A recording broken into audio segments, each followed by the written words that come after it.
Okay, so let's look at the Newton's second law. Okay, in this form, the force being the time derivative of the linear momentum, Newton's second law is still valid. Let's take that time derivative. F is equal to m over square root of 1 minus u squared over c squared du by dt. You see, this is what we would expect from Newton's second law. If you remember the expression of the Newton's second law, it basically states that the acceleration of an object, this object, is proportional and in the direction of the force acting on it, and the mass of the object is what is the proportionality constant over here. So if this was the only term in this expression, the mass, we could identify the mass of the object with this relation, with this factor over here. But you see, this is not the only factor in that time derivative. We also have plus mu d by dt 1 over square root of 1 minus u squared over c squared.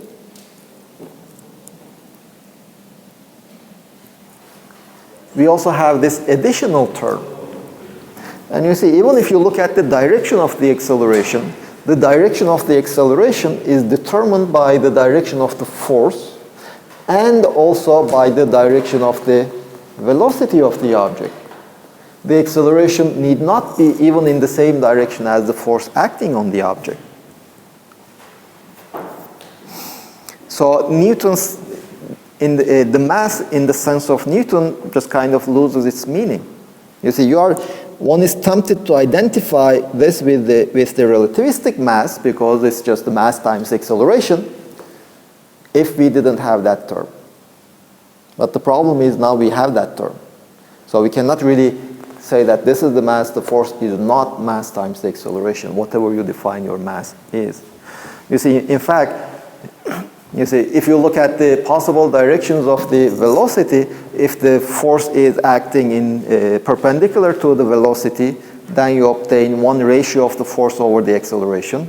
If the force is acting in the direction of the force, you get another expression of force over the acceleration, magnitudes. So which one will you identify as the mass? So in that sense, this relativistic mass, okay, you can define it, but it's kind of useless.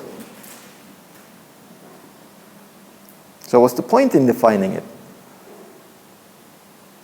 The force is not the relativist effective mass or the relativistic mass times the acceleration anyway. So since it's useless, we just don't define it. What we call the mass of the object is energy, rest mass energy divided by c squared. That is how we now define the mass. Just look at the object at rest, and its energy, total energy, is what we call the mass of that object multiplied by c squared. That is our definition of mass. Now let's look at this example. I will assume that we have one mass m moving at 3/5 the speed of light. There is another mass m moving in the opposite direction with the same speed.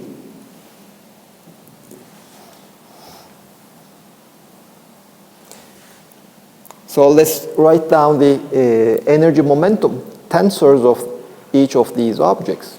You see, first of all, let's look at this factor, 1 minus u squared over c squared. We will need this factor for everything almost. So this is equal to 1 over square root of 1 minus 3 over 5 squared. This is 1 over 4 over 5. This is 5 over 4. Let me call this object 1. This is my object 2. They have the same mass. They are just moving in opposite directions. P1, the zero component of the energy momentum for vector of the first object is just mc over square root of 1 minus u squared over c squared. This is equal to 5 over 4 mc. Well, let's say they are moving in the x direction. P1 x is equal to m3 over 5c divided by square root of 1 minus u squared over c squared. This is the relativistic momentum of the object. And this is equal to 3/4 mc. P1y is 0. P1z is 0. It's not moving in the y or the z direction. Well, if you look at the other object, P20 is the same. It has the same mass. It has the same speed. The x component of its momentum is minus the x component of the momentum of the other object. It also has 0 y momentum and 0 z momentum. So if you like, you can write P1, the 4 vector, as 5 over 4 mc, 3 over 4 mc, 0, 0. And the 4 momentum of the second object is 5 over 4 mc, 3 over 4 minus 3 over 4 mc, 0, 0. Now when they collide, they just stick together.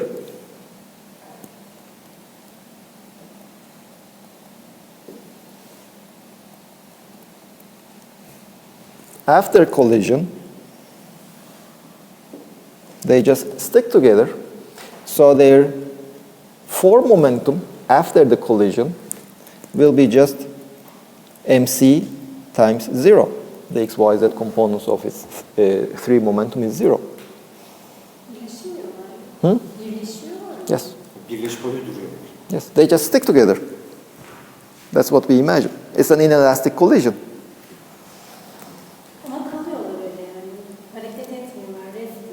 Well, let's see. What is the total initial momentum? P1 plus T2, P2. This is equal to 5 halves mc 0. Its initial space, the total initial momentum, space component of the total initial momentum is 0. So that's why it's at rest. You have these two identical objects moving in opposite directions towards each other. So their total linear momentum, the space component should be 0. It is 0. After the collision, they just stick together and stay as they are. But energy momentum is conserved. So this should be equal to 5 over 2 mc and 0. And hence, the final mass is 5 over 2 mc. Let me write it in this form. No, 5 over 2m. It is 2m plus m over 2. This is the final mass of, this is what we call the final mass of the object. You see, I have these two objects that are moving that have a mass m. They collide and stick together. Their final mass is not 2m, which is the sum of their masses. It is larger than this 2m.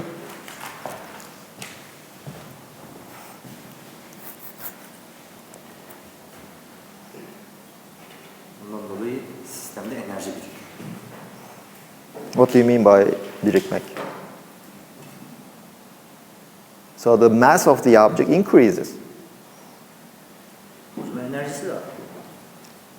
What do you mean by energy? You see, energy of the initial thing, initial system, and the energy of the final system is the same. That's how we obtain this. Energy is conserved. So? No, it just tells me that the mass has increased. Energy is not only mc squared, it's the mc squared plus the kinetic energy. Plus any other potential energies that you like. Kinetic enerji. Yes. Enerji formu değişti. Yes. You see, when we study this problem in non-relativistic mechanics courses, this is an inelastic collision. We say that energy is not conserved. So that was our claim in those courses. Now here we are using energy is conserved. Now you have to be careful about what you mean by first energy, second what do you mean by conserved or non-conserved. Even in the classical mechanics courses what we said was kinetic energy is not conserved. That was actually what we meant there because the sum of the initial kinetic energy was not equal to the sum of the final kinetic energy. Why? Basically, some of that kinetic energy was converted into thermal energy. The object was heated. The temperature of the object increased. So that is why the kinetic energy was not conserved, because it was converted into thermal energy. What is thermal energy? Well, here, or what is this mass? This additional mass is nothing but the mass corresponding to that thermal energy.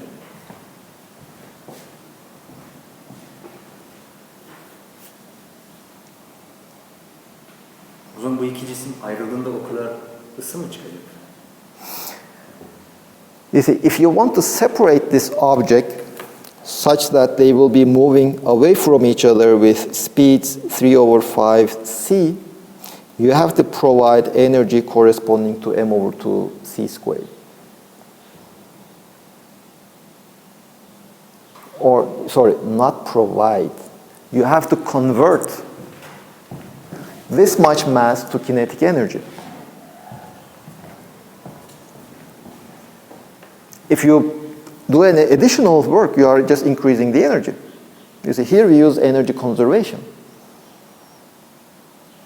If you somehow manage to convert that thermal energy into kinetic energy, let's say, by splitting them up, they will split up and they will just move with speed 3/5c. This is basically, what you are mentioning is basically what happens in nuclear reactors. So you have all these atoms, nuclei, protons and neutrons, they are combined. Somehow they are dissociated, converting some of their internal energy, let's not call it the thermal energy, but converting their internal energy, some of their internal energy to kinetic energy. And that kinetic energy is what we get as heat from the reactor. And that heat we use whatever we want to do with the reactor. Hocam mesela tamamen dinamikte internal enerji, heat rotation, heat vibration, motionlar yani molekül olarak da tanımladığımız zaman orada bir fazlalık doğuyor. You see, what do you mean by mass? Let's go back to that question. How do you define mass? You cannot use Newton's second law to define mass now. It's not valid. Not in the form that the force is proportional to acceleration, with the proportionality constant being the mass. That definition of mass doesn't make any sense now. So what do you mean by mass? Our definition of the mass is the minimum, the energy of the system when it is at rest. That is how we define the mass. That is the definition of what we mean by mass now. So if there are internal motions, you see, this object, look at this object, the atoms in this keyboard, they are vibrating constantly. The keyboard is now at rest. So when I'm talking about the energy of the keyboard, I need to take into account those vibrational energies. All those summed up make the mass of the keyboard.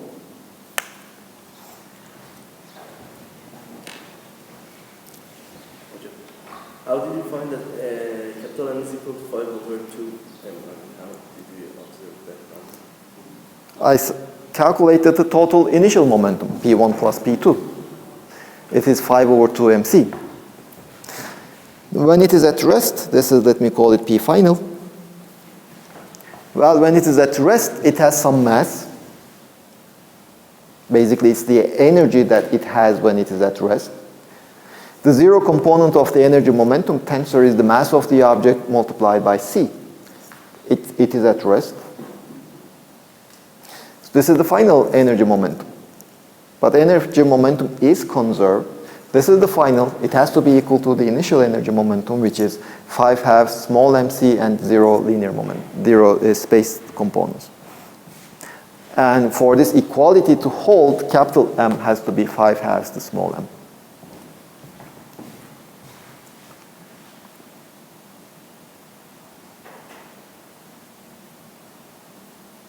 Hocam bu string teori var ya, stringlerin mesi var mı?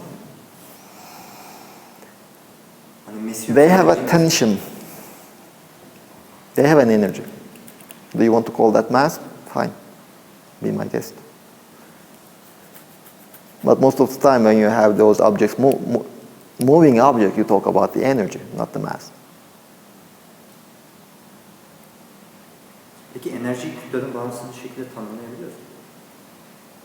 Well, the energy of an object depends on its mass.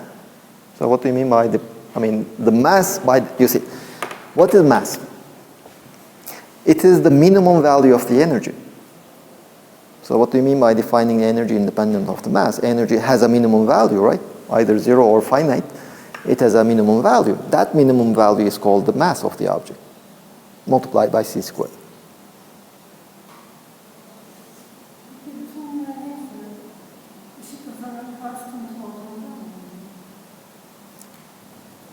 These are because the speed of light is finite. If the speed of light was infinite, it was not finite. It's not whether it is constant or not. That it is the important thing is that the speed of light is finite. You see, if you were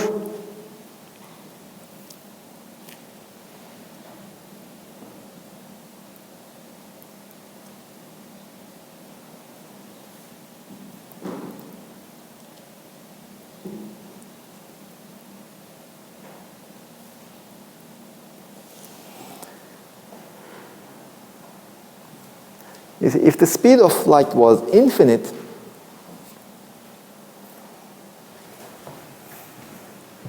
this thing would just be the ordinary momentum. And this thing will be, it will go to mc, c goes to infinity, this is just infinite. You would get the next term that was 1 over 2 m p squared, it's mv squared. So we just recovered what you learn in mechanics courses. So basically what do you call, we won't be able to define some energy is infinite, so how do we call the minimum of the energy? How do we define the mass? That won't be a viable definition of the mass. In that limit, if C was not finite, we could still stick with the definition of Newton. Because you see, if the speed was infinite, this would just go to 0. We won't get this term. This would go to 1, we won't get this term, so we are left with this term only. We could call that coefficient mass.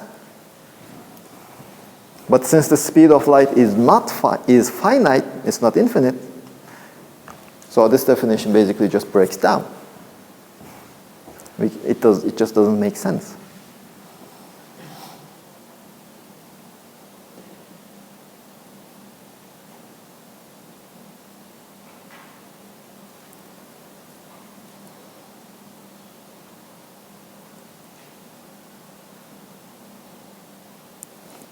Now let us look at one more thing.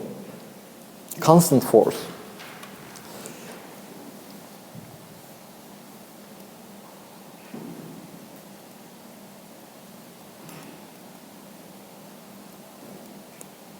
dp by dt is equal to f, which is constant. So basically this tells me that p, this is just f times t. Let me just assume that it is at rest at t equal to 0. Just for simplicity. Now the p is mu divided by square root of 1 minus u squared over c squared. This is f of t. Well, the velocity of the object at any time is in the direction of the force, in this case, since I started by assuming that it was at rest. Which one? Oh, okay, sorry, that's not equality. That's an arrow. Well, let me just choose the force to be in the x direction, so the u will also be in the x direction. So mu divided by 1 minus u squared over c squared, this is equal to f times t. Well, we need to solve for u from this equation. Just take the square of both sides. M squared u squared is equal to 1 minus u squared over c squared times ft squared.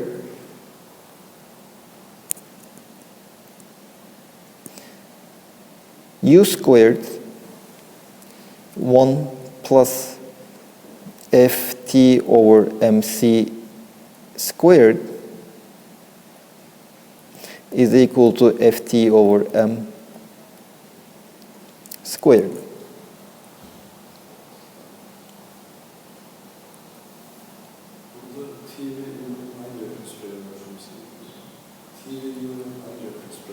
Well, I'm not making any frame changes.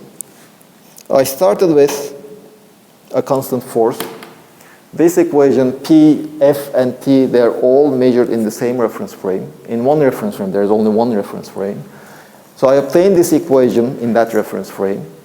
In that reference frame, I'm assuming that the speed at t equal to 0 is 0. Well, this I can always make sure, I can always choose a reference frame in which that is satisfied. So basically, I go to that reference frame. And in that reference frame, u is the speed of the object at the time t, f is the force acting on the object, t is the time measured in that reference frame, etc.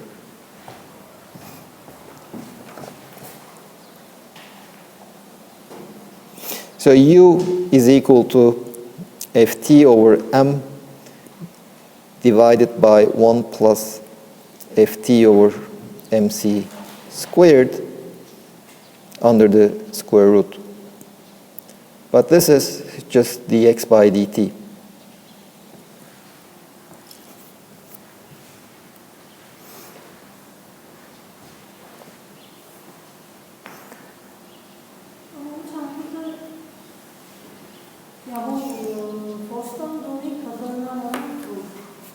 The force causes the object to acquire momentum. Mesela force'un sıfır olduğunu düşündüğümüzde u direkt sıfır oluyor. Ama Okay. sabit constant bir velocity ile gidebilir. Let's review my assumptions. My object is at rest to start with. So that final expression is correct subject to these initial conditions. So without those initial conditions, I have to add here some P0. But P0 is just 0. Since it is, I start by the object starts from rest.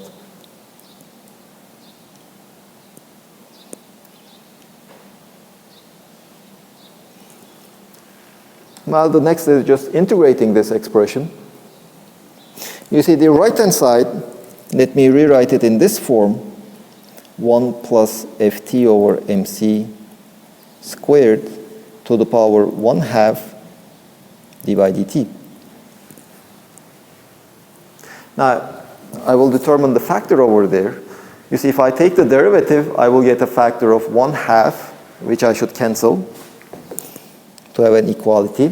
No, sorry, I don't get that too. Okay, I get that. If I take that derivative will be just f over mc squared times t over this square root. So to have an equality, I should have mc m over f times c squared. Okay, now I have the equality. No. There is a factor 2 from the derivative of t squared, but there is also a factor 1/2 from the derivative of the square root.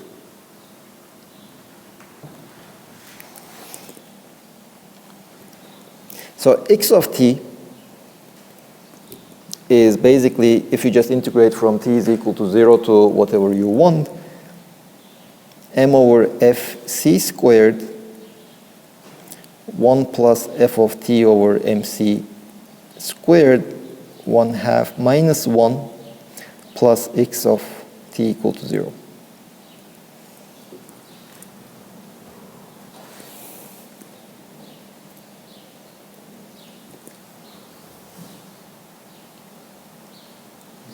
Son nasıl yani? Well, I'm integrating both sides from t is equal to 0 up to t. This is this function at t is equal to 0.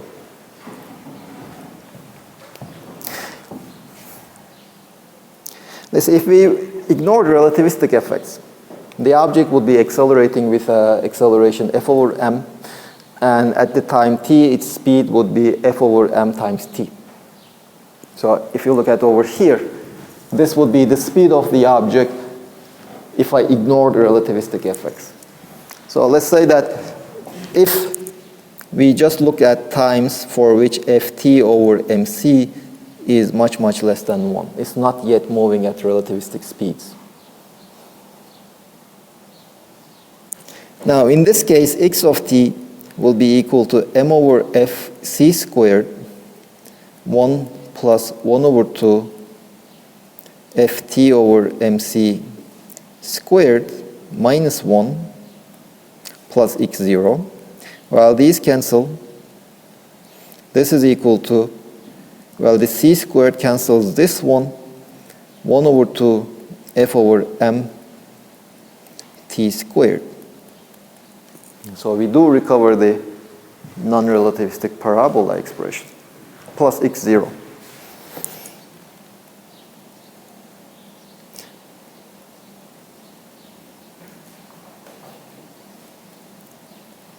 Now, if you would plot x as a function of time, you see it starts for small enough times such that ft over m is much smaller than the speed of light.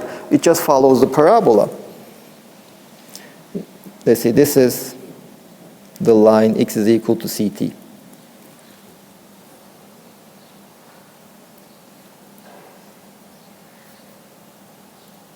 We start out following the parabola.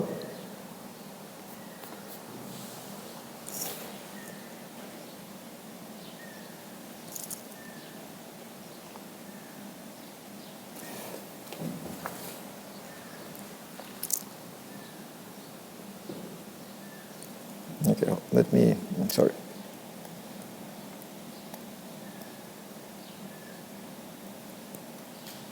Now we start out following the parabola. This will be the classical parabola.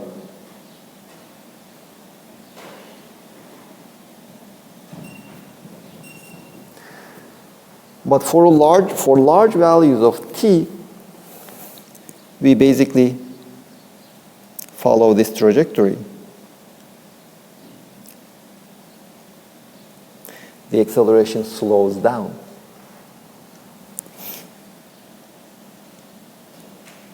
This is the line x is equal to ct.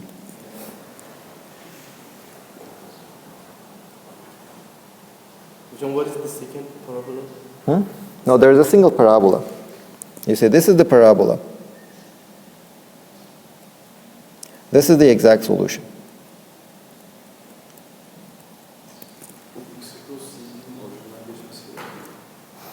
Well, that was kind of puzzling me also, but apparently not.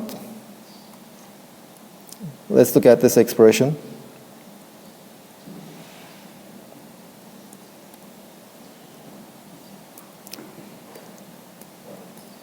Let's see how it behaves as t diverges. T becomes very, very large.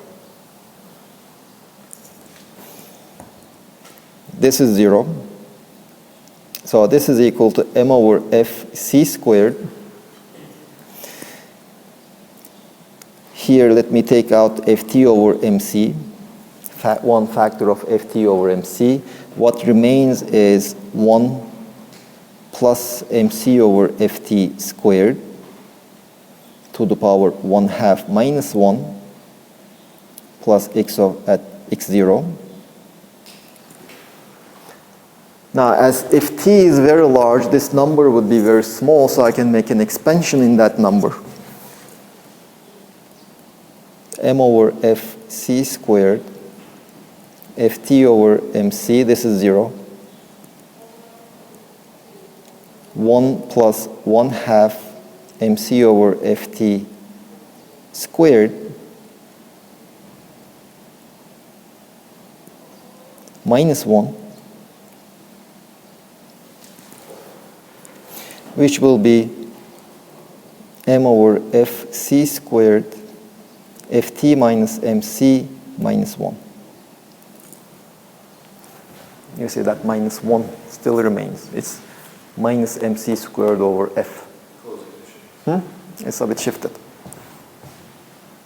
You see this additional term has 1 over t squared.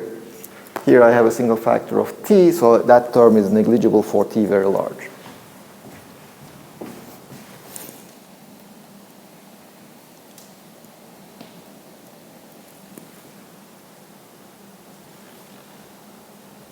So asymptotically, the line approaches the line crosses minus mc squared over f.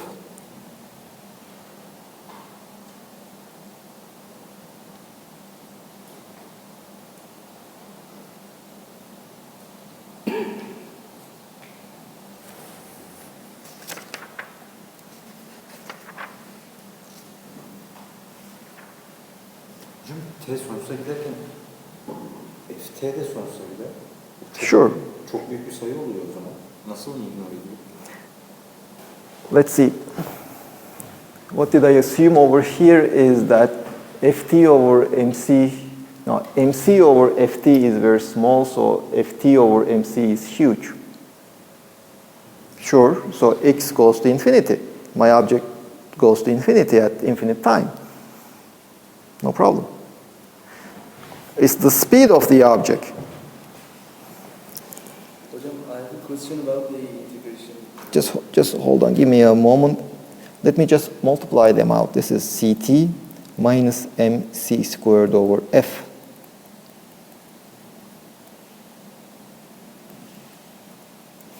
It goes to infinity. Its speed approaches c. Well, you are exerting a constant force to the object. If you ignore relativistic effects, it should be accelerating at a constant with a constant acceleration, and sooner or later it should move faster than the speed of light. But you see that even under the influence of a constant force, for very large times, the object approaches the speed c. It cannot cross it. So then the second term is negligible by the way. Sure. But if you want to know where it intercepts the asymptotic line, that is which determines it, the constant term. Yes, your question, please. In the integration part,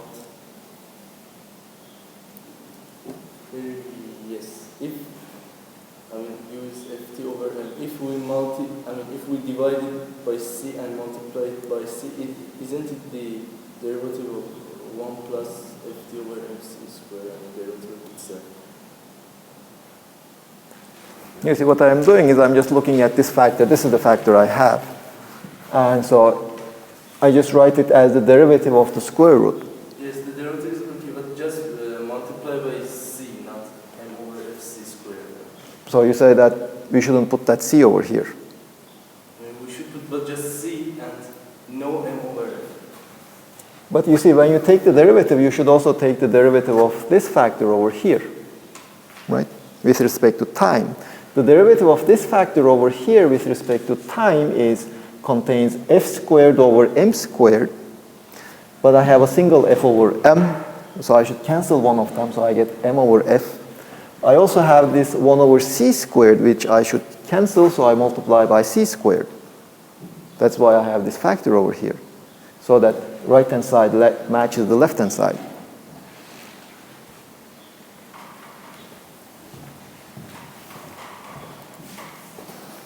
You see, I'm also not taking the derivative with respect to all of this thing. I'm just taking the derivative with respect to t. Okay, that also you should keep in mind. Hocam bir şey soracağım. Şu grafikte ikinci hiperbol çizdik ya. O deneysel veriler mi yoksa? This is our solution, our result. Şu. Yes.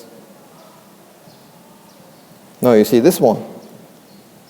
This is our theoretical prediction. Just like this one is our theoretical prediction.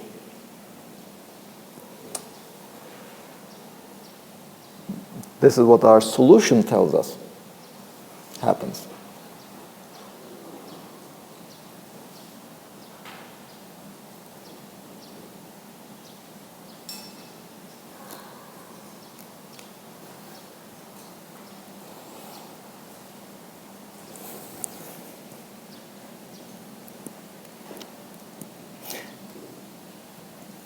Now we are finally about to relate all of this to our electrodynamics course. You see, we said that F is equal to dP by dt. Well, you see, this is not a 4 vector.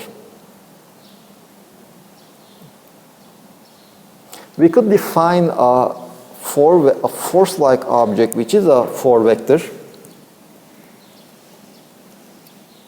by looking at k mu is equal to dp mu by d tau. This is a 4 vector.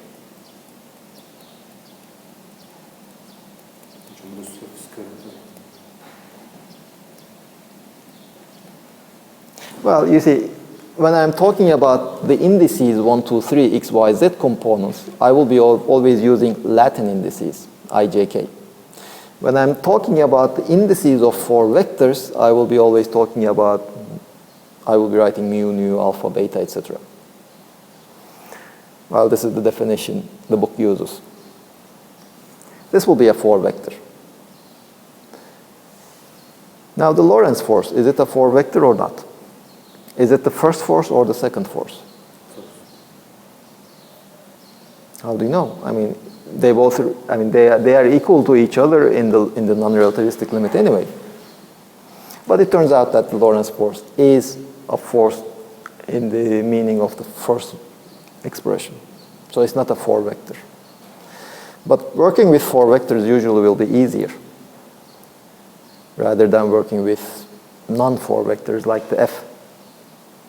So we will also see how we will be able to define this K mu for the electromagnetism, etc.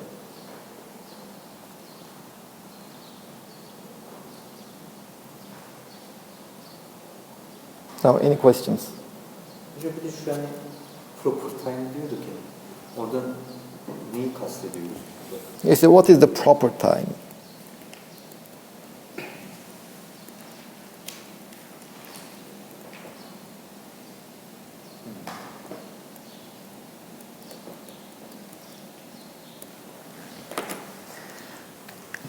Let's assume that the object is at rest. Then the proper time is nothing but the time that passes for the observer. So it's actually the time that the observer feels, not the observer, sorry, the observed object feels. That is what we call the proper time. So you see, for example, if an object is moving fast relative to us, the time for us will pass longer. So the actual time that the moving object will feel will be less. So it will be, the actual time that he will feel will be this one. So when that person, let's say that object that is moving, went away, comes back, etc., and when we compare our watches, what he will feel, what he has lived is his proper time.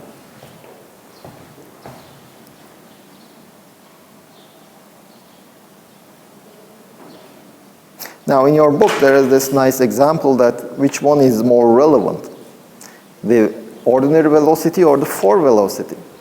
For example, if you are in, it says that, let's say you want to catch a meeting. So you have agreed that in New York, let's say, you want to reach a meeting. So the velocity of the plane that you take relative to Earth is what is relevant. You start from Earth, eventually you will be on Earth. So what you would like to be is when that person lives, or the person on Earth lives a given amount of time, you would like to be there. So that is what is relevant. It's not important how much you have lived. How much time has passed for you is more relevant how much time has passed for the observer on Earth, if you want to make your meeting on time. But for example, if you want to know whether you will be hungry when you reach there, what will be more relevant is your proper time, because you get hungry based on your proper time. And hence the forward velocity will be more important for you. O zaman inertial olmayan observer için forward velocity önemli. You see, don't make these generalizations of non-inertial observers, inertial observers. Don't. avoid them. Just stick with the basic definitions.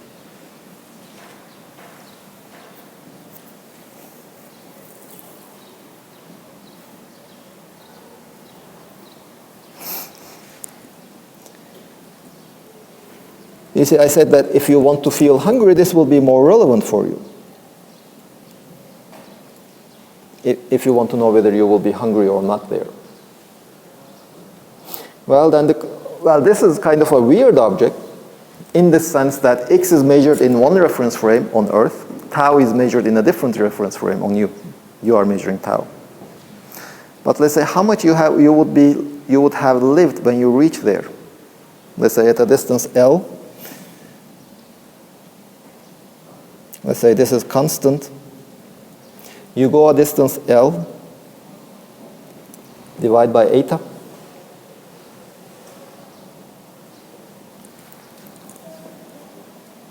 This will be, well, eta is, let's say, u over 1 minus u squared over c squared. So L over eta is L over u times 1 minus u squared over c squared.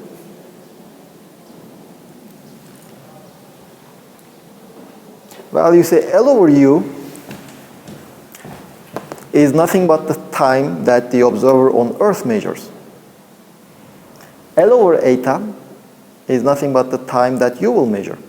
Well, here is the time contraction formula. So this is how much time, how long you have lived until you reach there. But for airplane, it's negligible, right? For practical applications, sure. The speeds that we can attain are negligible compared to the speed of light.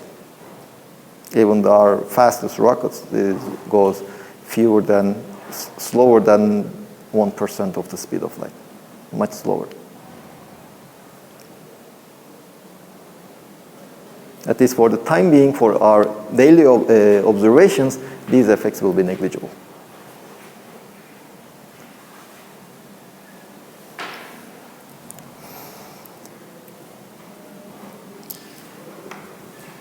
Any last questions? You can pick up your third homework on the table, if you haven't already, and see you on Wednesday. Registration